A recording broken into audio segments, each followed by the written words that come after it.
Good morning, puckheads. It's your buddy Choppadon coming at you with yet another episode of Chop Talk, brought to you by DFSArmy.com, your one-stop shop for everything DFS related. Of course, go to the comments section, click like, click subscribe, click on the link, become a VIP today. Use coupon code CHOP CHOP for the 10% discount. Here's why you need to become a VIP. It's really, really simple. I can't share with you the information. See, we're already 6-7 hours away from lock. Things are going to change. Goalies are going to be confirmed. Players are going to shuffle lines perhaps based on morning skates. Same thing happens in NBA.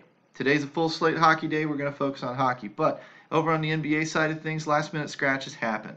And you need that information in real time as quickly as possible. Things in NBA happen within 15 minutes to lock sometimes. There's no way to get that on Twitter. There's no way to handle one-on-one questions. There's no way to handle any of that and get people to see it out on Twitter. We have our own coaching forums in instant message format that allow that to happen. Our coach can put a message out that says, so-and-so's out, the pivot is this.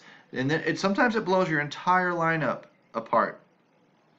They will tell you who to go in. Okay, these three guys, lock one of them in the optimizer and run it.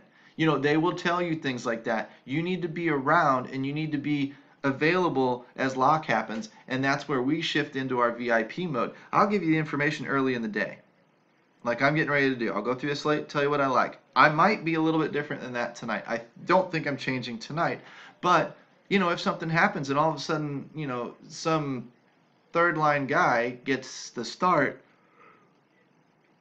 then I'm going to look at him for cheap.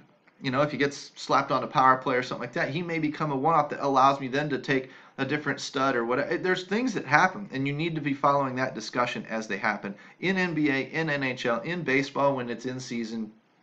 Sunday mornings for NFL are phenomenal. That's what we do as a community. That's part of how we help you become better players. You lean on the experts and the coaches in those channels to guide you when the shit starts hitting the fan.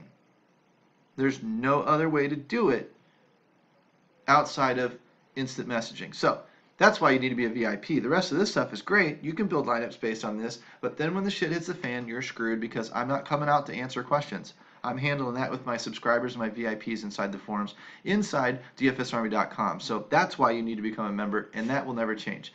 If we dig into the slate a little bit today, looking at Pittsburgh and Toronto. Toronto, not so good on defense, but neither is Pittsburgh. This game could shoot out.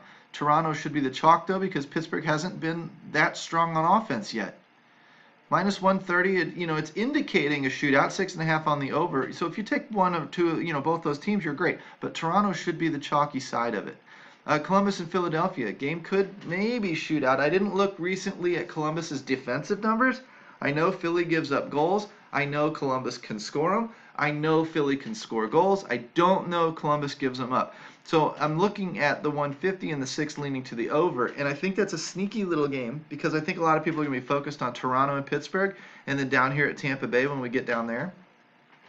So this could be like the Philly-Florida game the other night where people were focused on some other areas, and bam, that game's the one that exploded, and that made people a lot of GPP money.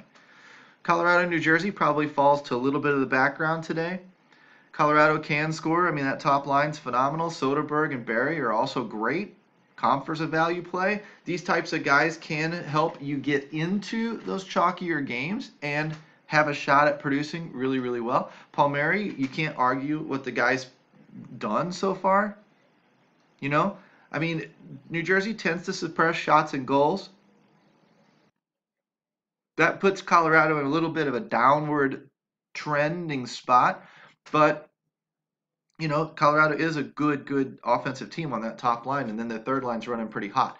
Looking at Kincaid, I don't know that I trust him in back-to-back. He shut them out. Guys go on, scoreless streaks of 110 minutes sometimes in the NHL. It does happen, but I don't know that I would want to kind of pick on McKinnon and Rattan and Landeskog and those guys banking on that. I think there's other places tonight that we can look for a goalie. So let's keep going. Tampa Bay gives a ton of offense to a really bad defensive team in Detroit. We saw how many goals they gave up recently to, what was it, Montreal. Not exactly a offensive juggernaut. Tampa Bay kind of is. 300 favorite, 6 leaning to the over now. Sure seems like one of those games that we need to be on one side of. Tampa Bay side, Toronto side, those are probably your two chalky teams. These others are sort of also rans. Not terrible, but probably not the cream of the crop on the slate, which means for GPPs, fade them. Hockey's volatile. Fade them.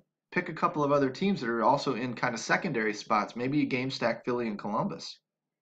Maybe you take some New Jersey, some Colorado, and some Philly, whatever. That's only the first 4 games. Vancouver, Winnipeg, I don't know where I would go with that particular game because when I'm looking at Winnipeg, Hellebuck has given up. He's been very inconsistent to start the season, but it's not like Vancouver's really an offensive threat. Vancouver does not typically travel well. They need a weaker defensive team like Pittsburgh the other night to have a good game, and they did. And if you picked a few of those players, you did pretty well, depending on what else you had them paired with. Winnipeg has its own offensive guys. They're great. But Vancouver's a defensive-minded team that tends to try to slow the pace down and suppress shots. So it's not a great matchup. There are better matchups out there. Chicago, Arizona, interesting. Normally you'd think couple bottom feeders, not a very good team, but Chicago's off to a fairly hot start. Arizona's shooting a ton of pucks at the net and not scoring. So I'd look into who starts in net for Chicago tonight as a GPP type of pick. That's a pretty slippery pick, but there's no threat. You're going to get a lot of shot volume. Chicago's not great on defense right now, but they've got some decent offensive players. Taves, Kane, DeBrincat, whatever, are in pretty good spots facing Arizona, who is a little bit of a defensive team, but they're not great. But again, secondary type of plays. Boston, back-to-back nights, facing Edmonton and Connor McDavid. My gosh. I mean, this is the hashtag Oppo Chapo. I talked to a couple of guys off of him, said, yeah, when he gets hot, then I'll talk about him. Well, now I'm talking about him. Dude blew up the other night and destroyed Hellebuck's night. I was on Hellebuck. I wasn't that worried about Edmonton. I mean, yeah, I know McDavid can go off on any given night, but if he heats up, maybe we ride him for a while. It's worth looking into. Boston, you got to see how they perform on the road, or how many shots they give up, or how many. Those are left wing lock type things that you can go do on your own. Since I kind of showed you that, I'm not going to try and take up too much time today in doing so. I'm just trying to get the initial thoughts out. San Jose, Buffalo. I'm on Gibson tonight. I don't think Buffalo is much of a threat. Gibson is relatively inexpensive. Well, actually, I'm not Gibson. I looked at Gibson. Correction. I looked at Gibson. He's had a very inconsistent start to the season. I was kind of leaning towards him. He is a little bit under the highest paid goalies on the slate, or highest priced goalies on the slate. However, he's been inconsistent, and I didn't end up going with him. I went down here to, oh, shoot. What's his name? Whoever frick is starting for the LA Kings tonight. He was like 8,100 on Fanduel. And why is the name skipping me? The Islanders are not exactly an offensive team either. So you've got the late games with the away teams not exactly offensively oriented. The home team in LA typically suppresses goals and shots, but the goalie seemed like, God, why am I wanting to say, like, it's not Beckham, it's, what is the name? It's killing me. But this is the type of situation where he looked better of the guys that I was looking at. I don't really want to pay all the way up in goalie tonight. I should if there was some safety, but the reason why I don't want to, I don't mind targeting these 220s, but not with an inconsistent goalie. I don't mind targeting the 230, but not with a Hellebuck. I don't want to pay all the way up for Vasil. I don't want to necessarily, and then I'm left with none of the bigger favorites here. Anderson in Toronto, if he gets a start, it's okay, but it's Pittsburgh going against him. None of this feels great. So I ended up defaulting down here to LA. It was a little bit cheaper. It felt fairly consistent. New York didn't feel like a threat. And what it allows me to do by being a little bit cheaper is get into Tampa Bay and Toronto and Pittsburgh and maybe some Philly, Columbus, which is where I want to spend most of my time tonight. These other games just don't feel quite strong enough compared to these others to be targeting a ton of skaters down here. So when I look at starting lineups, and run down here, Colorado, New Jersey, I already said was not really a game I'm focused on, but you can't argue Palmieri, still fairly cheap. This line is okay for tournaments and whatnot. Nothing that I'd really want to go crazy on outside of that. When I look at the Flyers and the Jackets, this top line, again, is fine. Second line's all right. Simmons down here on the third line is a nice little value play. 5,700 serves power play one time, and the dude scores. It's fine.